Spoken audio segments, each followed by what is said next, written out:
ராதே ராதே. நம்ம சத்குருநாதருடைய பரம கிருபையினால ஸ்ரீமத் பாகவத மகாபுராணம் கத்துண்டு வரோம். இப்பொழுது 24வது அத்தியாயம் 5வது ஸ்கந்தத்தில் கத்துண்டே வரோம். போன செஷனில் சுதலம் அப்படிங்கிற அந்த லோகத்தை பற்றி ஸ்ரீ சுகர் சொல்லிகிட்டே வந்தாருங்கிறத பார்த்தோம்.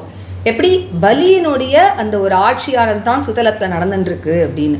பகவான் பலிக்கு அந்த சுதல ராஜ்யத்தை கொடுத்துருக்கான். எதற்காக கொடுத்தான் அப்படின்னா பலியினுடைய தானத்துக்கு ஒரு பலனாக இல்லை அப்படிங்கிறத ஸ்ரீ சுகர் சொன்னார். அப்போ நம்மளுக்கு இங்கே ஒரு சந்தேகம் வரும், அப்படி பலி அப்பேற்பட்ட பக்தன் அப்படின்னா பலிக்கு உடனேயே பகவான் மோட்சத்தையே கொடுத்துருக்கலாமே, எதற்காக இந்த சுதல சாம்ராஜ்யத்தை கொடுத்தான்? அந்த சுதலமும் எப்படி இருக்குன்னா அப்பேற்பட்ட போகம் ஐஸ்வர்யங்கள்லாம் நிறைஞ்சதாக இருக்கு. இந்திரனுக்கே கூட அவ்வளவு போகங்கள் இல்லை அப்படிங்கிறத பார்த்தோம். அப்போ எதற்காக இந்த சுதலத்தை பகவான் பலிக்கு கொடுத்தார் அப்படிங்கிறதுக்கும் மகான்கள்லாம் நம்மளுக்கு பதில் சொல்றா. பலிக்கு அத்தகைய ஒரு பிராரப்தம் இருந்துதான். என்ன அப்படின்னா போகங்களெல்லாம் அனுபவிக்க வேண்டிய ஒரு பிராரப்தம். பிராரப்த கர்மம் அப்படிங்கிறது மட்டிலும் அனுபவிச்சாதான் அது தீருமாம். அதனால அந்த பிராரப்த கர்மத்தை அனுபவிக்கலை அப்படின்னா ஒருத்தன் மோட்சத்துக்கு கூட போக முடியாது. ஏன்னா மகான்களுக்கே கூட பிராரப்த கர்மம் இருக்குது அப்படிங்கிறத பார்க்குறோம். அதை அனுபவித்து கழிஞ்சாதான் ஒருத்தன் மோட்சத்துக்கே கூட போக முடியும். அதனால அந்த பலி தன்னுடைய பிராரப்த கர்மத்தை கழிக்கிறதுக்காக அத்தகைய போகங்கள் நிறைஞ்ச அந்த சுதலத்தை பகவான் பலிக்கு கொடுத்தான் அப்படின்னு சொல்றார். பலியினுடைய வாழ்க்கை முடியும் பொழுதுதான் அந்த மோட்சத்தை கொடுக்க போறார். அப்போ பலிக்கு எத்தகைய பக்தி, பலியோட பக்தியை புகழ்ந்துட்டே வந்தோம் இவ்வளவு நாழியா. எவ்வளவு பக்தி பலிக்கு இருந்தது அப்படிங்கிறதையும் எடுத்து சொல்லணும் இல்லையா? அதனால சுகர் இந்த அத்தியாயத்துல பலியினுடைய பக்தியை எடுத்து சொல்றார். பகவான் எப்படி வந்தான் அப்படின்னா ஒரு சின்ன ஒரு பிராமண வட்டு வேஷத்துல வாமனனாக வரான் இல்லையா? பகவான் பலியின் இடத்துல தானம் கேட்டுண்டு வரானாம். ஏன் தானம் கேட்டு பலியை ஏமாத்தினான் பகவான் அப்படின்னா அதற்கும் ஸ்ரீ சுகர் சொல்றார், பலியின் இடத்துல அத்தகைய ஐஸ்வர்யங்களும் ஆளுமையும் இருந்தது இல்லையா? ஆனா அவன் இந்திரனை போய் தாக்குறான். அப்ப பலியின் இடத்துலேருந்து இதெல்லாம் அவன் இடத்துலேருந்து வாங்கணும் அப்படின்னா பலி அத்தகைய ஒரு சத்தியசந்தனாக இருக்கான், அத்தகைய தர்மாத்மாவாக இருக்கான், அத்தகைய பிரம்மண்ய தேவனாக இருக்கான். அதாவது பிராமணர்களிடத்துல அத்தகைய மதிப்புடையவனாக இருக்கான். அப்போ பலியை ஒண்ணுமே பண்ண முடியாது. ஏன்னா சத்தியசந்தனாக ஒருவன் இருந்தால் அப்படின்னாலே அவனை யாராலையும் ஒன்றும் பண்ண முடியாது, பகவானே கூட ஒன்றும் பண்ண முடியாது. அவனோ தர்மாத்மாவாக இருக்கான், பிராமணர்களிடத்துல பக்தியோட இருக்கான். அப்போ அவனை வேற எந்த விதத்திலையுமே அவனை தண்டிச்சோ அல்லது வேற எந்த விதத்திலையுமே அவனுடைய ஆளுமையும் அவனுடைய ஐஸ்வர்யத்தையும் அவனிடத்துலேருந்து பறிக்க முடியாது அப்படின்னு பார்த்தாராம் பகவான். அதனால ஒரே வழி என்னன்னா போய் தானம் கேட்கறது தான் அப்படிங்கிறதுனால ஒரு சின்ன பிராமணனாக பகவான் என்ன பண்றான் அப்படின்னா போய் தேகி அப்படின்னு பலியின் இடத்துல தானம் கேட்கறான். கேட்டுட்டு நம்மளுக்கு எல்லாருக்கும் தெரியும் பகவான் பெருசாக வளர்ந்து 3 அடி மண் கேட்டு இந்த உலகத்தையே அளந்து பலியின் இடத்துலேருந்து 3 லோகத்து சாம்ராஜ்யத்தையும் அவனிடத்துலேருந்து பறிச்சான் அப்படிங்கிறது தெரியும். பலிக்கு இப்போ என்ன மிச்சம் இருக்குது அப்படின்னா தன்னுடைய சரீரம் உண்டிதான் மிச்சம் இருக்கான். மிச்சம் எல்லாத்தையும் பகவான் வாங்கிட்டார் பலியின் இடத்துலேருந்து. இப்போ உடனே வருண பாஷத்தால் அவனை கட்டி விஷ்ணு பார்ஷதர்கள்லாம் என்ன பண்ணுறா அப்படின்னா பலியை கொண்டு ஒரு மலை குகைக்குள்ள தூக்கி எரிஞ்சுட்டாளாம். அந்த மாதிரி தன்னிடத்துலேருந்து எல்லாத்தையும் பறிச்சுண்டு அப்படி வருண பாஷத்தால் கட்டப்பட்டு ஒரு குகையில கொண்டு தள்ளின பொழுது கூட பலி என்ன சொன்னான் அப்படிங்கிற அந்த வார்த்தைகள் அவ்வளவு பிரசித்தமானதாம். ஏன்னா அவனோட பக்தியை எடுத்து காட்டுறது. இப்போ பலி என்ன சொன்னான் அப்படின்னா, அந்தோ இந்த இந்திரன் அப்படிங்கிற அந்த ஒரு தெய்வம் இருக்கே அதற்கு தன்னுடைய சுவார்த்தம், அதாவது தனக்கு வாழ்க்கையில எதை அடையணும் அப்படிங்கிறது அந்த இந்திரனுக்கே தெரியல அப்படின்னு சொல்றான். ஏன் அப்படின்னா இந்திரனுடைய ஒரு மந்திரி யாரு அப்படின்னா குருவாகவும் மந்திரியாகவும் இருக்கக்கூடியவர் ப்ரஹஸ்பதி. பேர்பட்ட புத்தியிலேயே சிறந்தவர். அவரையே குருவாக வச்சுருந்த பொழுதிலும் கூட அவருடைய வார்த்தைகளை மதிக்காம இந்திரன் என்ன பண்ணான் அப்படின்னா உபேந்திரனாக வந்த பகவான் இடத்துல போய் சரணாகதி பண்ணி அந்த பகவான் மூலமாக என்கிட்டேந்து தானம் வாங்கி அந்த 3 லோகத்தையும் வாங்கிண்டானே இந்திரன். அப்போ கூட பகவானையே நேரில் பார்த்தும் கூட உங்களுடைய தாசியம்தான் எனக்கு வேணும், உங்களுடைய பக்தி தான் எனக்கு வேணும் அப்படின்னு பகவானை கேட்காம பகவானையே என்னிடத்துல அமைச்சு என்கிட்டேந்து 3 லோகத்தையும் வாங்கிண்டானே இந்த இந்திரன். அப்படிப்பட்ட அவனுடைய ஆசைகளை பூர்த்தி பண்ணிக்கிறதுக்காக பகவானை சரணாகதி பண்ணானே தவிர பகவானோட தாசியத்தை அவனுக்கு கேட்டுக்க தெரியலையே அப்படின்னு சொல்றான். ஆனா அவன் கேட்டு வாங்கின்ற இந்த 3 லோக சாம்ராஜ்யம் அப்படிங்கிறது என்ன பிரயோஜனம்? அது எவ்வளோ நாள் இருந்துட போகிறது ஒருத்தனுக்கு அப்படிங்கிற. ஏன் அப்படின்னா அந்த ஆளுமை அப்படிங்கிறது கை மாறிண்டே இருக்கும் இல்லையா? இன்னைக்கு கொஞ்ச நாள் ஒருத்தர் ஆட்சியில் இருப்பா, அதுக்கப்புறமா வேற ஒருத்தருக்கு ஆட்சி போயிடும். அது மாதிரி இந்த 3 லோக சாம்ராஜ்யம் அப்படிங்கிறது ஒரு மன்வந்தர காலம்தான் இருக்கும். ஒரு மனுவனுடைய ஆட்சி காலம் முழுவதும் தானே இந்திரனாக இருக்க முடியும். அந்த மனுவனுடைய ஆட்சி முடியும் பொழுது அது கை மாறி வேற ஒருத்தருக்கு போயிடுமே அப்படிங்கிறான். அந்த மனுவோடைய ஆட்சிங்கிறது எவ்வளவு நாட்கள் அப்படின்னா 71 சதுர்யுகங்கள் கிட்டத்தட்ட. அது நம்மளுக்கு கேட்கும் பொழுது பெரிய காலம் மாதிரி தெரியறதே தவிர பலி சொல்றான் காலம்ங்கிறது அனந்தம் இல்லையா? எவ்வளவு காலம் அப்படிங்கிறது, காலத்துக்கு ஆதியும் கிடையாது அந்தமும் கிடையாது. அந்த ஒரு அனாதியான காலத்துல இந்த 71 சதுர்யுகம் அப்படிங்கிறது ஒரு சின்ன ஒரு ஃப்ராக்ஷன் தானே.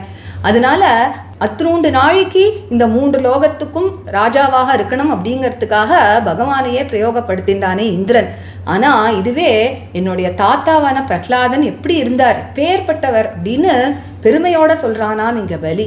ஏன் அப்படின்னா பிரகலாதனுக்கு அவருடைய அப்பாவான சாம்ராஜ்யம், அதாவது ஹிரண்யகசிபுனுடைய சாம்ராஜ்யமானது தானே கைக்கு வந்தது.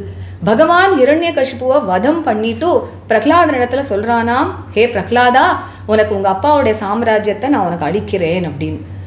பிரகலாதனுக்கு அது சொந்த சொத்து இருந்த பொழுதும் பகவானே எடுத்து கொடுக்குறார் அந்த சாம்ராஜ்யத்தை. அப்போ கூட பிரகலாதன் என்ன சொன்னார் அப்படின்னா, எனக்கு அது வேண்டாம் அப்படின்னு சொல்றான். ஏன் அப்படின்னா பகவானை காட்டிலும் வேறானது எதுவாக இருந்தாலும் எனக்கு வேண்டாம், எனக்கு உங்களுடைய தாஸ்யம்தான் வேணும் அப்படின்னு சொல்றான்.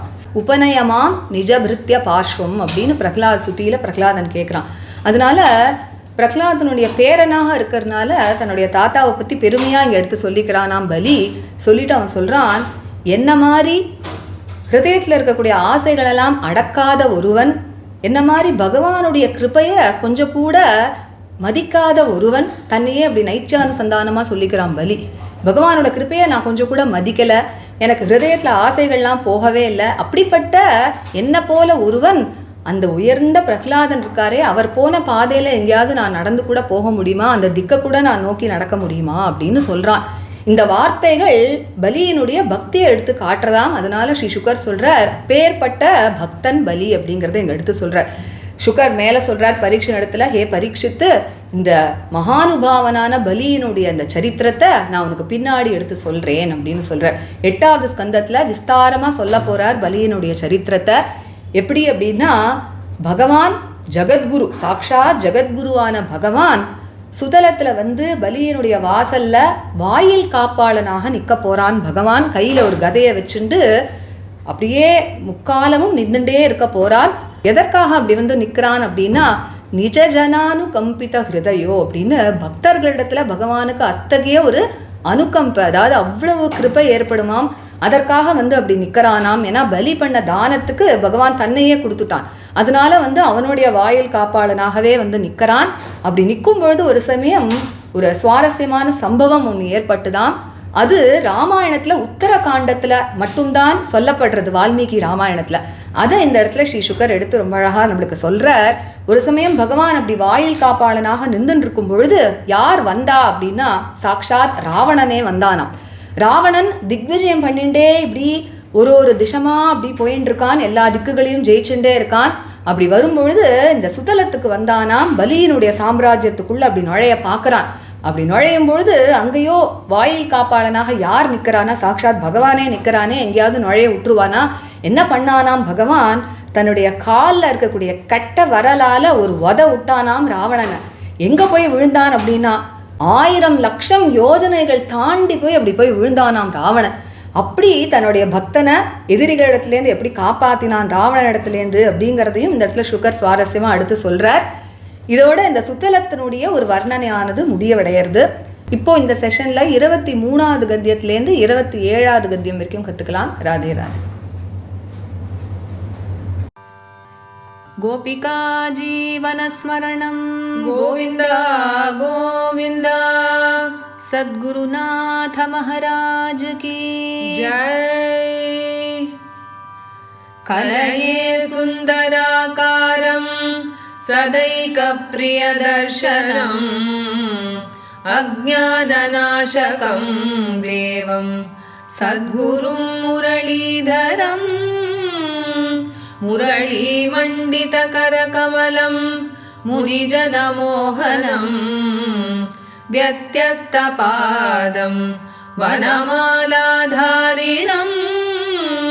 प्रेम भक्तमण्डल नित्यकीर्तितं श्रीप्रेमिकवरदम् आश्रयेऽहम् जन्माद्यस्य यतोऽन्वयादितरतश्चार्थेष्वभिज्ञस्वराट् तेने ब्रह्महृदायादिकवये मुह्यन्ति यत्सूरयः तेजो वारिमृदां यथा विनिमयो यत्र त्रिसर्गो मृषा धाम्ना स्वेन सदा निरस्तकुहकं सत्यं परं धीमहि धर्मः प्रोज्झितकैतवोऽत्र परमो निर्मत्सराणां सतां वेद्यं वास्तवमत्र वस्तु शिवदं तापत्रयोन्मूलनं श्रीमद्भागवते महामुनिकृते किं वा परैरीश्वरः सद्यो हृद्यवरुध्यतेऽत्र कृतिभिः शुश्रूषुभिस्तत्क्षणात् निगमकल्पतरोर्गलितं फलं शुकमुखादमृतद्रवसंयुतं पिबत भागवतं रसमालयं मुहुरहो रसिका भुवि भावुकाः यं प्रव्रजन्तमनुपेतमपेतकृत्यं द्वैपायनो विरहकातराजुहाव पुत्रेति तन्मयतया तरवोऽभिनेदुः तं सर्वभूतहृदयं मुनिमानतोऽस्मि यस्वानुभावमखिल श्रुतिसारमेकम् अध्यात्मदीपम् अतितितीर्षतां तमोऽन्धम् संसारिणां करुणयाः पुराणगुह्यं तं व्याससूनुमुपयामि गुरुं मुनीनां नारायणं नमस्कृत्य नरं चैव नरोत्तमं देवीं सरस्वतीं व्यासं ततो जयमुदीरयेत् कृष्णाय वासुदेवाय देवकीनन्दनाय च नन्दगोपकुमाराय गोविन्दाय नमो नमः कृष्णाय वासुदेवाय हरये परमात्मने प्रणतक्लेशनाशाय गोविन्दाय नमो नमः नाम संकीर्तनं यस्य सर्वपापप्रणाशनं प्रणामो दुःखशमनः तं नमामि हरिं परम्। गोपिका जीवनस्मरणं गोविन्द गोविन्द सद्गुरुनाथ महाराज की जय। यत्तत् भगवता अनधिगतान्योपायेन यत्तद्भगवता अनधिगतान्योपायेन यत्तद् भगवतानधिगतान्योपायेन याच्ञाच्छलेन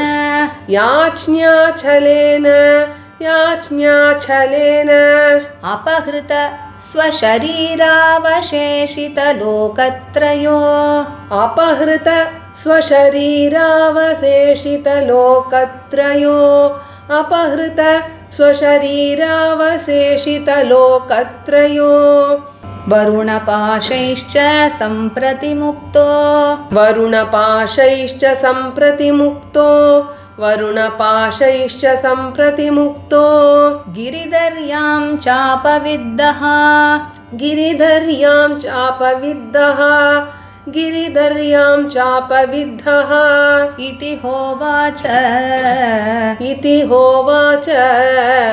इति होवाच नूनं बतायं भगवान् नूनं बतायं भगवान् नूनं बतायं भगवान् अर्थेषु न निष्णातो अर्थेषु न निष्णातो अर्थेषु न निष्णातो योऽसौ इन्द्रो योऽसाविन्द्रो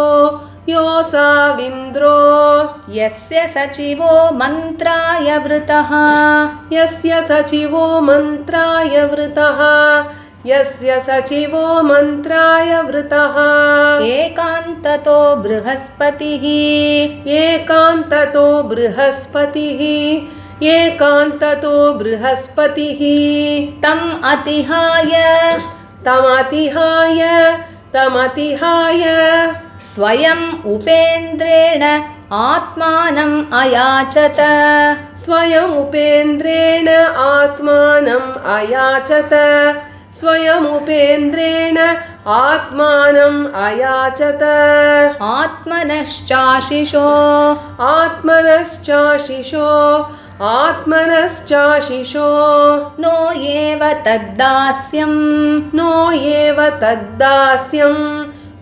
एव तद्दास्यम् अतिगम्भीरवयसः कालस्य अतिगम्भीरवयसः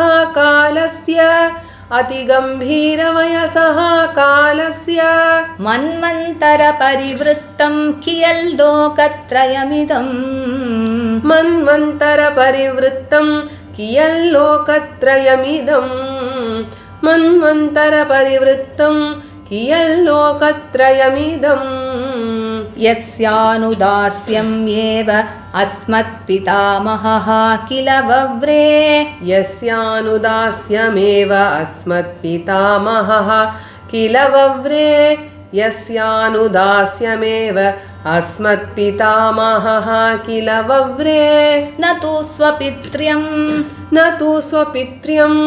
न तु स्वपित्र्यम् यदुत अकुतो भयं पदं दीयमानम् यदुता कुतो भयं पदं दीयमानम् यदुता कुतो भयं पदं दीयमानम् भगवतः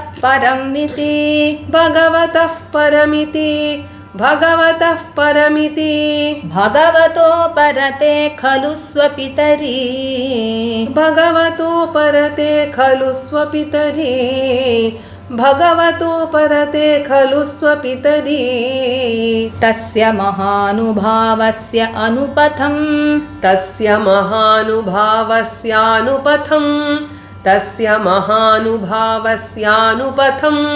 अमृजितकषायः को वास्मद्विदः अमृजितकषायः को वास्मद्विदः अमृजितकषायः को वास्मद्विदः परिहीण भगवदनुग्रहः परिहीण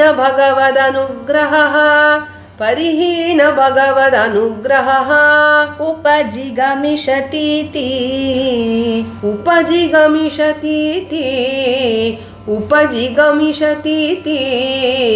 तस्यानुचरितम् उपरिष्टात् विस्तरिष्यते तस्यानुचरितम् उपरिष्टाद् विस्तरिष्यते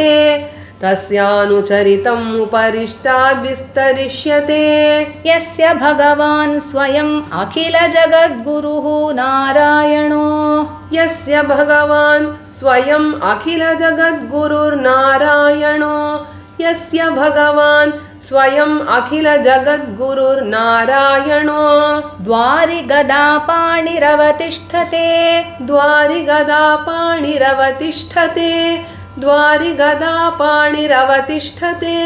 निजजनानुकम्पितहृदयो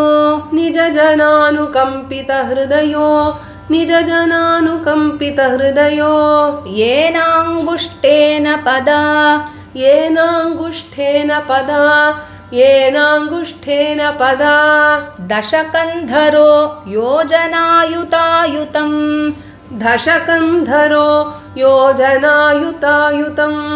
दशकन्धरो योजनायुतायुतम् दिग्विजय उच्चाटितः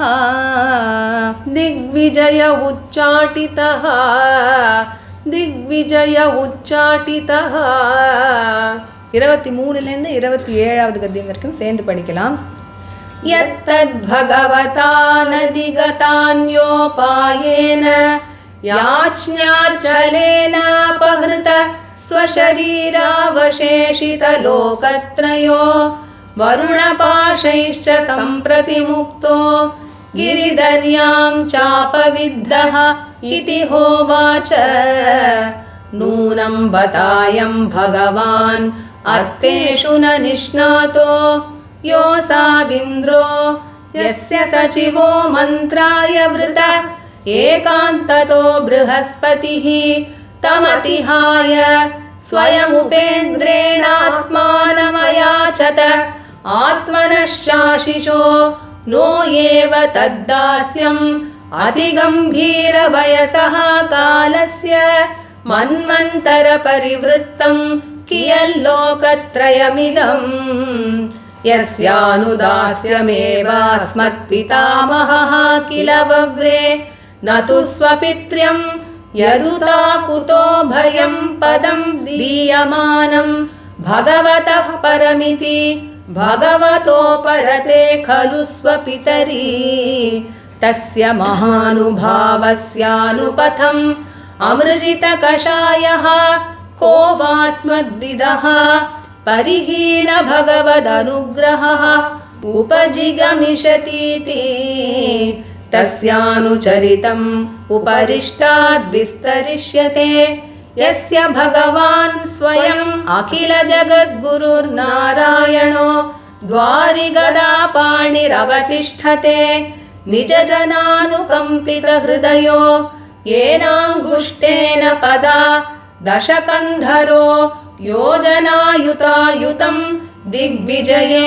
उच्चाटितः श्रीहरये नमः श्रीहरये नमः श्रीहरये नमः गोपिका जीवनस्मरणं गोविन्द गोविन्द सद्गुरुनाथ महाराज की जय இந்த செஷனும் நம்ம படித்த ராகம் ஆரபி. இதற்கு மேலே அடுத்த செஷனில் நம்ம மேலே இருக்கக்கூடிய லோகங்களை பற்றி கற்றுக்கலாம். Radhe Radhe. Radhe Radhe. By the grace of our Guru Maharaj, we are learning Srimad Bhagavata, and now in the 5th skanda we are learning the 24th adhyaya. In the previous session we started reading about the region called Sutala. So we had said that Sri Shuka had said that Bhagavan gave this Sutala to Bali not as a result of the sacrifice that Bali had done, because Bali was such a great bhakta, but he had blessed him with his own presence, Bhagavan's own presence. So further Sri Shuka goes on to describe that. So here we might get a doubt, if Bali was such a great devotee of Bhagavan, then why did not Bhagavan grant him liberation at all? Why should he give him the Sutala Samrajya, which is full of all these enjoyments? And the Mahans tell us the answer. They say that Bali had the prarabdha or destiny to enjoy lot of pleasures, and unless a person experiences the fruits of his prarabdha, one cannot get rid of the prarabdha, and if a prarabdha remains, then a person cannot attain liberation also. So Bhagavan, by giving this Sutala, gives Bali an opportunity to spend his prarabdha, and finally he is going to give him liberation also. And so Bali, we had said that, was such a great devotee, and Indra did not have so much of devotion that Bali had. So to explain how great was Bali's devotion, Sri Shuka says further in this chapter, we know the story how Bhagavan came asking for alms from Bali, and he deceived him, because Bhagavan did not know any other means to take off all the sovereignty from Bali, because Bali had become so powerful that he was even threatening Indra. But Bali's power and sovereignty had to be taken away from him, and Bhagavan did not know any other way, because Bali was such a great Satya Sandha, that is a truthful person. He was such a great Dharmatma, he was so righteous, and he was also a Brahmanya, that is, he was devoted to the Brahmins. Being such a person, he cannot be defeated even by Bhagavan. So Bhagavan only found one way to deceive him, and that was to beg for alms. And so he came as a small Vamana, and he begged him of 3 paces of land, and then we know how he grew like a Trivikrama Avatara, the huge form, and measured all the 3 worlds.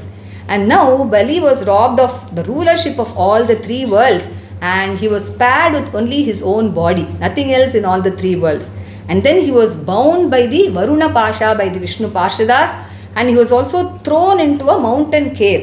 We know that story also. So now when Bali was being bound by the cords of Varuna and also thrown into a cave and robbed of all the 3 lands, even then at that time also what Bali said, his words were so valuable that it became so famous, which portrayed how much of devotion Bali had. So what Bali said at that time was, alas, this deity called Indra does not know what he must attain in life. He is not very clever in attaining the object of his life, because the wise sage Brihaspati was his own counselor, that is, he was his own guru. In fact, he had called for Brihaspati for counseling, and still Indra ignored him, and he sought after Upendra, that is Bhagavan's avatar as Vamana, the son of Aditi, and through Bhagavan he came asking me for the sovereignty of the three worlds. His only desire was to rule over these three worlds, nothing else. And he even sought after Bhagavan to get this, and he did not even ask for the service of Bhagavan even when Bhagavan came in front of him. So that much was the selfishness of Indra, that he did not want even Bhagavan's service. He only wanted the power of the three worlds, and that too he had asked from Bhagavan himself to come and ask me for that. And after all, what is the use of this power, says Bali? This power, it keeps shifting, isn't it? It switches from one hand to the other at the end of a certain period of time. So here, the power of the three worlds, the sovereignty of all the three worlds can last only up till one Manvantara. That is the rulership of one Manu, the duration of the rulership of one Manu, which is almost 71 Chaturyugas. So for us, it is a huge span of time. But Bali says, after all, what is this 71 Chaturyuga span of time? It is just a fraction, a mere fraction in the infinite time, isn't it? Time has no beginning, it has no end, it is infinite. Gambhira Vayasaha Kalasya, he says. And for time which is infinite, even this 71 Chaturyuga period is just a small fraction. And so, what has Indra gained by getting this sovereignty of the three worlds for this period of time? It is nothing at all. On the other hand, he says with great pride, my grandfather Prahlada, what he did was, he was so very wise and clever in attaining the object of his life. What he did was, when his father Hiranyakashipu was killed by Bhagavan, Bhagavan offered him the kingdom of his father, which is duly attainable by Prahlada, isn't it? It is his now, and it was now rid of all the fear. That is, Hiranyakashipu was dead, and the freedom was free of any fear and obstacles, and Bhagavan himself offered that kingdom to Prahlada. But what Prahlada said was, I don't want that. Why? Because he did not want anything other than Bhagavan.